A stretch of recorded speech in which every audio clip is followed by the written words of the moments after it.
Karena Tuhan sedang ingin menunjukkan bahwa yang menentukan itu Dia, ya, yang membuat Dia bisa berkenan itu adalah caranya, bukan cara manusianya, gitu ya.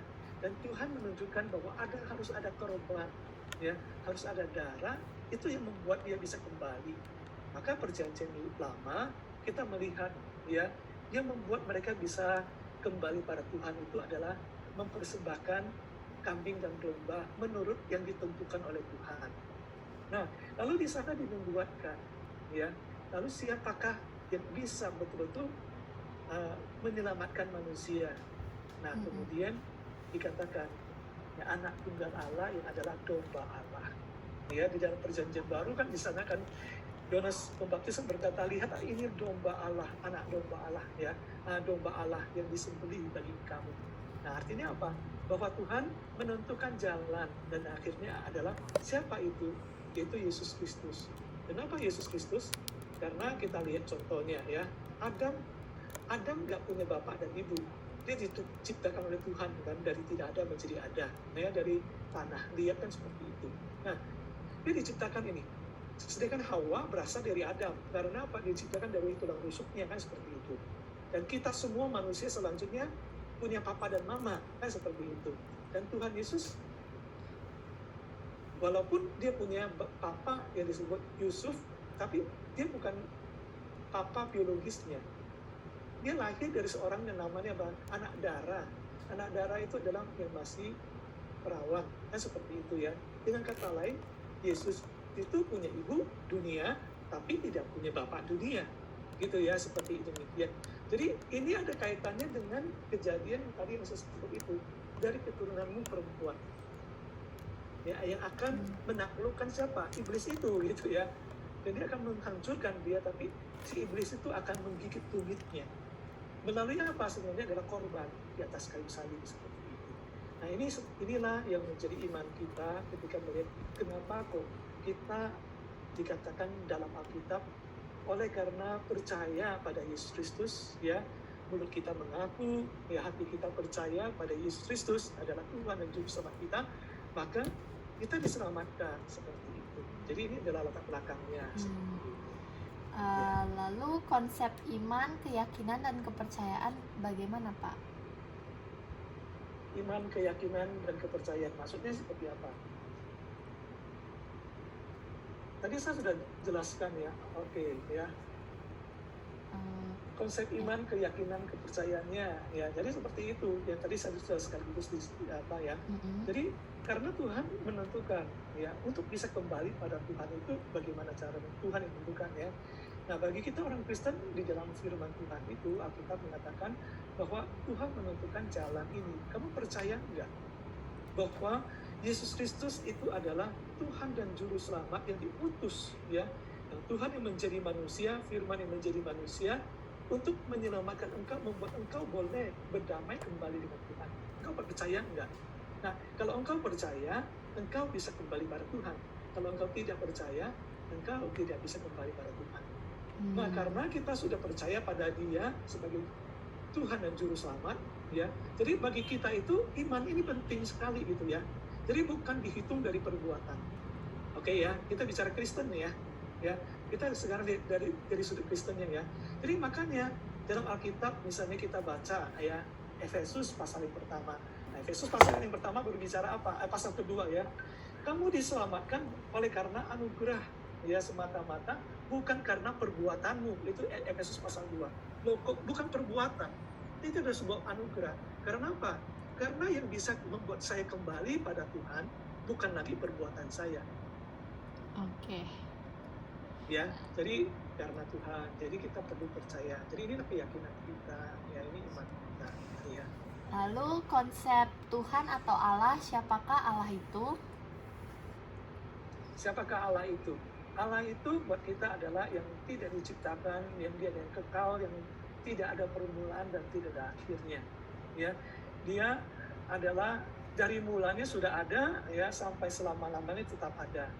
Dia adalah Tuhan yang Maha Kuasa, pencipta segala sesuatu, ya, alam semesta dan juga bumi dan malaikat dan segala sesuatu yang ada di atasnya, itulah ciptaan Tuhan.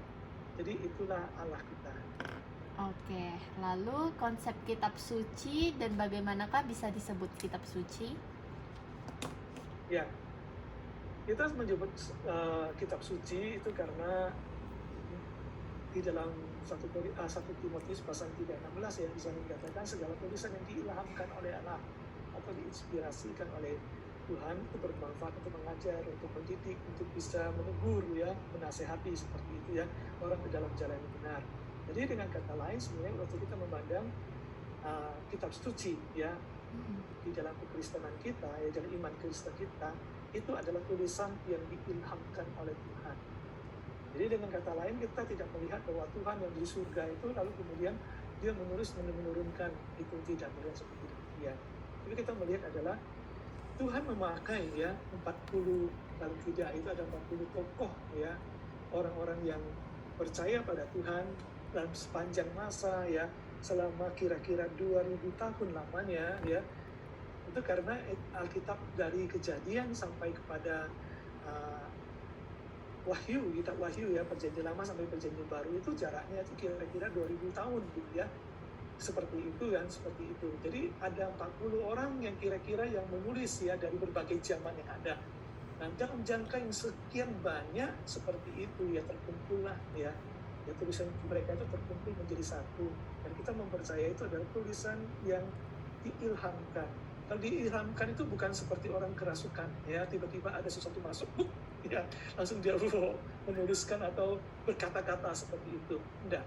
Tapi dia masih sangat sadar sekali, dia mengalami, dia menuliskan pengalamannya, pikirannya, hatinya, cintanya pada Tuhan, cintanya pada umat manusia, cintanya pada bangsanya sendiri, kesedihan hatinya, kegembiraannya dituliskan di sana gitu ya, di dalamnya gitu ya, atau di itu.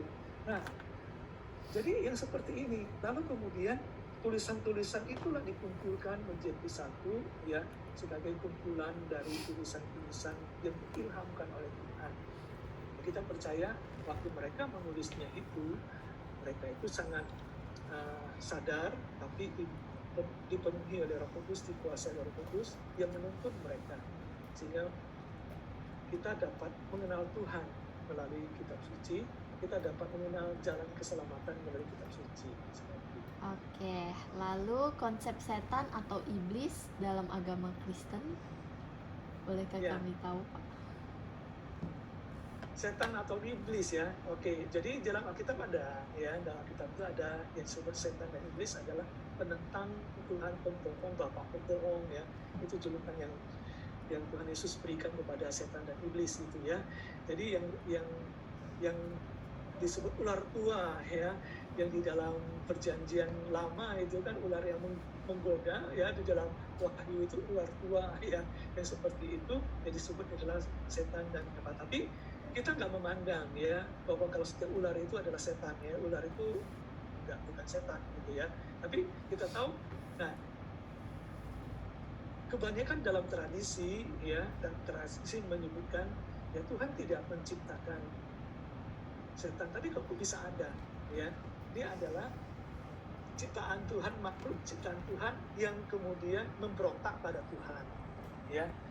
Mungkin orang banyak menyebut dia adalah sebagai malaikat ya.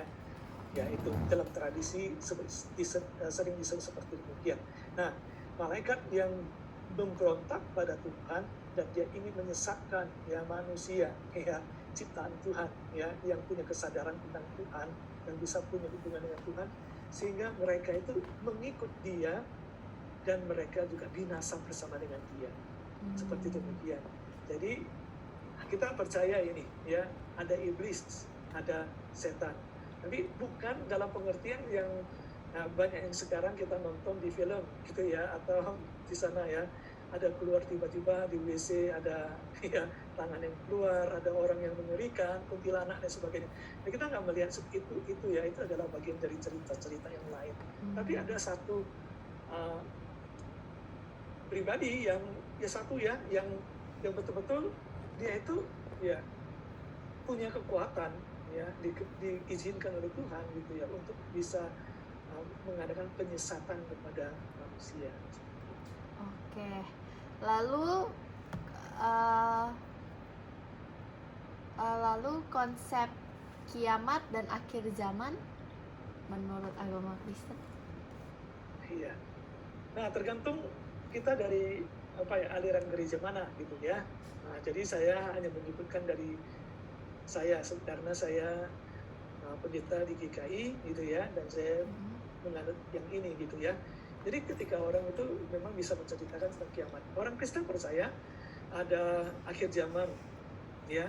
Orang Kristen tuh melihat akhir zaman itu seperti apa? Seperti ini ya. Kalau saya memandang begini ya, akhir zaman itu dan mulai sejak manusia pada saat ini juga bagi kita adalah akhir zaman seperti itu ya. Jadi kiamat itu adalah ketika Yesus datang kembali ya, menjadi hakim ya bagi semua ya, semua bangsa ya, setiap orang gitu ya, baik orang percaya maupun orang yang tidak percaya ya, dia akan menjadi hakim bagi mereka seperti itu. Itu adalah kiamat. Kiamat itu adalah kan akhir daripada segala sesuatu ya. Ya, jadi ketika hidupnya ya terakhir itu adalah binasa, itu kiamat gitu ya. Nah, seperti itu.